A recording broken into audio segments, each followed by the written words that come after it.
Ah ouais, moi j'y crois grave. Enfin, je le sens, je le sais, je les écoute. Alors, ça dépend des fréquences. Faut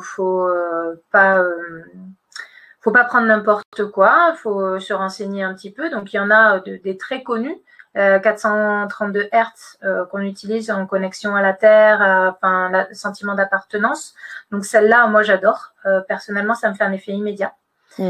Et après, tu en as à différents niveaux, tonalité. Donc, c'est en Hertz. Je ne vais pas dire de bêtises et les citer parce que pour le coup, je crois que c'est 528, celle que j'écoute aussi souvent. Mais bon, sous réserve que je ne me sois pas trompée à quelque chose près. Alors, elles ont des effets spécifiques en fonction de ce que tu recherches parce qu'en fait, elles vont rentrer en résonance avec un de tes chakras et donc tes blocages, etc. Moi, je le conseille. Je le conseille parce que c'est une ouverture énergétique, un accroissement d'énergie, de vibration qui est facile en fait. Ça ne va pas te faire passer d'un niveau bas à tout de suite au niveau de la source ou au niveau des guides ou comme ça. Par contre, si tu le fais régulièrement, il peut y avoir quand même une incidence qui est extrêmement positive.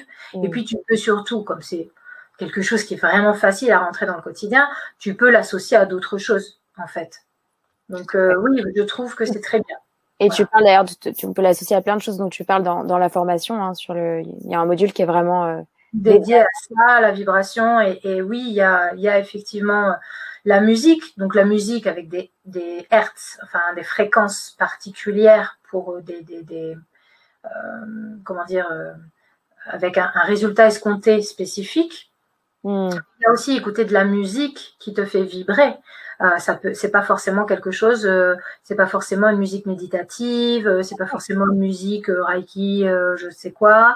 Ça peut être tout simplement de la musique qui te fait te sentir joyeux, qui te donne envie de danser, qui te donne envie de chanter, parce que ça va être dans des vibrations hautes, reconnecter à sa joie intérieure, reconnecter à son enfant intérieur. C'est vibrer de façon plus haute. Et quoi que tu penses avant, si tu étais dans des tergiversations, que tu ne te sens pas bien, etc., eh bien, ça va te permettre tout de suite de reconnecter à une énergie plus légère qui va te permettre de mieux rayonner. Alors, il y a la musique, il y a tout un tas de choses et je les ai toutes listées, mais c'est vrai que les plus importantes, je parlais de la gratitude, je parlais évidemment de la connexion à la nature, de la méditation. La méditation, je ne saurais que trop encourager les gens à en faire tous les jours, autant que possible. Moi, je le dis parce que je l'ai pratiqué et je la pratique quotidiennement le plus possible.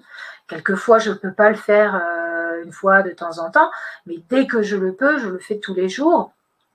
Et parce que en fait, ça m'aide à gérer mes émotions. Et gérer ces émotions, c'est avoir plus de confiance, plus d'estime de soi, être moins fatigué aussi. Ça me permet de nous reposer, de reposer notre mental, d'être plus dans la gestion de notre mental. Sans la méditation, je aurais beaucoup plus de difficultés à faire ça.